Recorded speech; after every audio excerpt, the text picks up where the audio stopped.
Perkenalkan, nama saya Akram Syirazi Rizas, siswa dari SMA Negeri 8 Pekanbaru, yang dimana saya akan menjelaskan daur biokimia serta pembimbing saya adalah Bu Desi.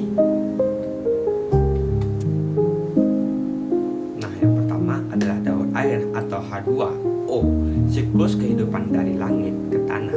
Tahapan lengkapnya adalah evaporasi, air dari laut, danau, sungai, bahkan dari permukaan tanah menguap menjadi panas matahari. Yang kedua, dari permukaan tanah menguap karena panas matahari. Proses ini mengubah air menjadi uap air yang naik ke atas atmosfer. Nah, yang kedua adalah kondensasi. Di udara atas yang lebih dingin, uap air mendingin dan berubah menjadi tetesan kecil yang membentuk awan. Semakin banyak uap terkondensasi, awan semakin besar dan semakin padat. Nah, yang selanjutnya adalah presipitasi. Ketika awan yang tadi sudah tidak bisa menahan lagi tetesan air, maka turunlah hujan. Bisa juga dalam bentuk salju atau hujan es, tergantung suhu. Inilah yang mengembalikan air ke permukaan bumi. Yang keempat adalah infiltrasi dan runoff. Air hujan meresap ke dalam tanah atau infiltrasi, mengisi cadangan air tanah atau mengalir di permukaan sebagai runoff menuju sungai, danau, hingga kembali ke laut. Yang kelima adalah transpirasi. Tumbuhan mengambil air dari tanah dan sebagian besar dilepaskan ke udara melalui stomata daunnya. Ini juga membantu pembentukan uap air di atmosfer. Nah, selanjutnya adalah aplikasinya dalam kehidupan. Tanpa daur air tidak ada hujan. Tidak ada hujan, tanah akan kering, tumbuhan akan mati, dan hewan serta manusia kehabisan air atau dehidrasi. Daur air menjaga suhu bumi, siklus pertanian, dan mengatur curah hujan di berbagai wilayah. Nah, yang kedua adalah daur karbon. Energi dari udara kembali ke udara. Nah, tahapan lengkapnya adalah absorpsi. Tumbuhan menyerap karbon dioksida dari udara menggunakannya dalam proses fotosintesis untuk membuat makanan dan melepaskan oksigen. Yang kedua adalah transport. Karbon dalam bentuk senyawa organik berpindah ke hewan saat mereka memakan tumbuhan. Karbon ini menjadi bagian dari tumbuhan, hewan, dan juga sebagai sumber energi bagi manusia. Yang ketiga adalah respirasi. Tumbuhan, hewan maupun manusia melepaskan kembali CO2 seperti itu. Nah, itu respirasi saat bernafas. Proses ini adalah kunci untuk menjaga kandungan karbon tetap seimbang di atmosfer. Keempat adalah degradasi dan pembakaran. Makhluk hidup yang mati akan diuraikan oleh dekomposter, mengembalikan karbon ke tanah atau ke udara. Selain itu, aktivitas manusia seperti membakar bahan bakar fosil, kayu, melepaskan karbon dalam jumlah besar ke atmosfer. Nah, sedimentasi. Sebagian karbon disimpan dalam bentuk batuan karbonat, batu bara, dan minyak bumi melalui proses jutaan tahun. Ini adalah gudang karbon yang sangat besar di bumi. Aplikasinya dalam kehidupan. Karbon adalah dasar dari semua makhluk hidup. Namun kelebihan karbon di atmosfer menyebabkan efek rumah kaca dan pemanasan global. Mengurangi emisi karbon adalah kunci menyelamatkan lingkungan. Yang ketiga adalah daur nitrogen atau N, bahan baku protein dari langit. Tahapan pertamanya adalah fiksasi. Gas nitrogen atau N2 di atmosfer tidak bisa langsung digunakan makhluk hidup.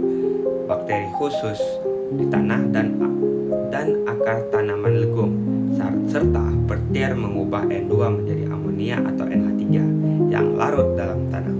Yang kedua adalah nitrifikasi. Amonia diubah menjadi nitrit atau N2-mit, lalu menjadi nitrat NO3-mit, lalu oleh bakteri nitrifikasi.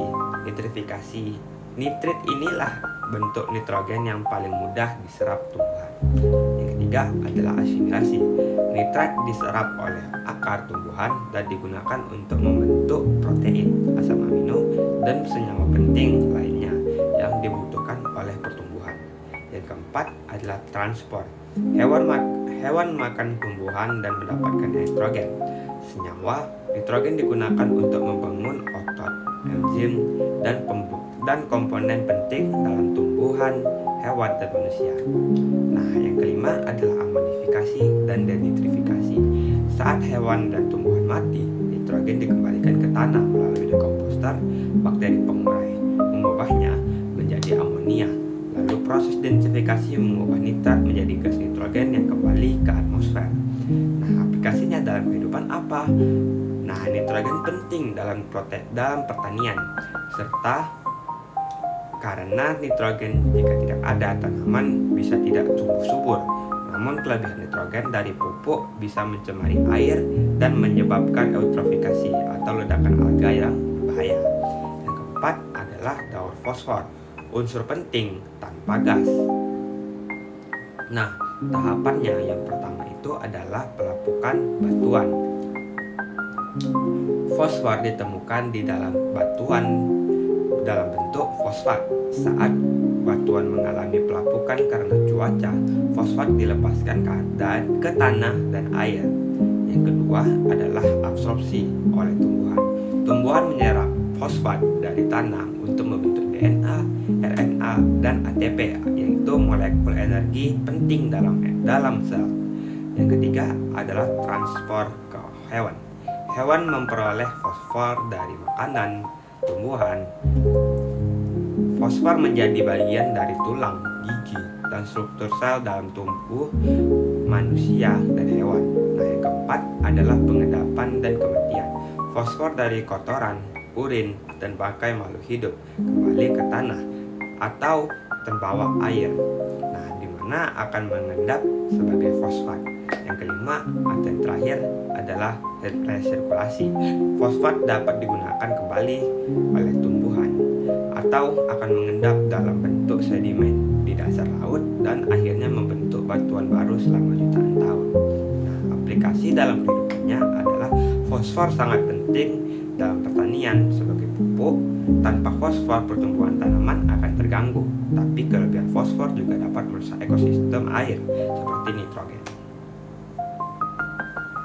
Kesimpulannya adalah air menjaga kehidupan tetap mengalir, karbon menjaga energi tetap berputar, nitrogen membentuk tubuh kita, fosfor menyusun DNA kita.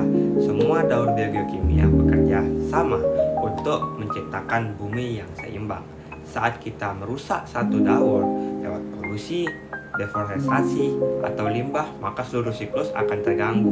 Mari kita jaga alam karena kita adalah bagian dari siklus itu sendiri. Saya Akram, saya Razi Riza, kelas 109, izin untuk video ini. Wabillahi taufiq wal hidayah. Wassalamualaikum warahmatullahi wabarakatuh.